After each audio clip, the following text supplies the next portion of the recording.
This hospital maternity ward is full of pregnant women, but they're all employees.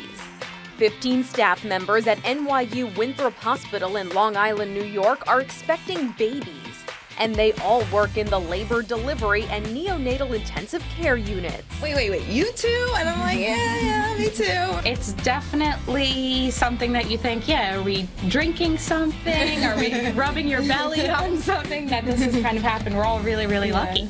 They're not just lucky to be growing their families, but because they'll get to help each other through their births. The women say they were already a family. We were all asking each other questions about wedding planning, and now we're asking each other questions about babies and our symptoms, and I think that's pretty cool. Many of the mothers-to-be say they'll be working up until they go into labor, and they're not worried at all if that happens while they're on the clock. Of course I'm still working. What better place to go into labor than work? If your water breaks, you start contracting, just walk down the hall and you have your baby.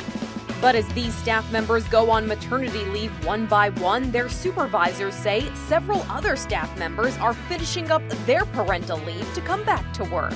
Boss is always the last to know. But this hospital doesn't quite hold the record when it comes to the most pregnant staff members. Remember this?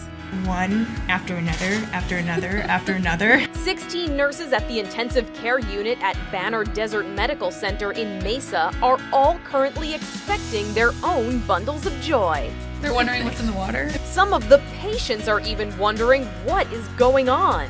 And he was like, "Are you all pregnant?" The nurses say they couldn't have planned this if they tried. Most of these expectant moms are due between October and January.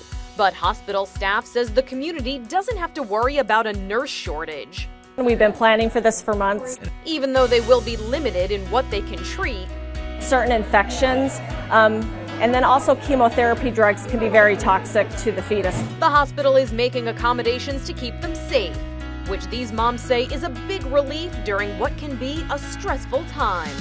You find out how supportive your coworkers are of you, and your management team, so it's been a good experience. But that still isn't enough to beat St. Cloud Hospital in Minnesota, where 31 staffers gave birth to 32 babies.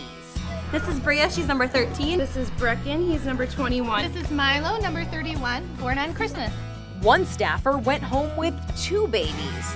This is Evelyn, she's number 9, and this is Eleanor, and she's number 10. If they didn't know any better, these women might say pregnancy is contagious. For InsideEdition.com, I'm Mara Montalbano.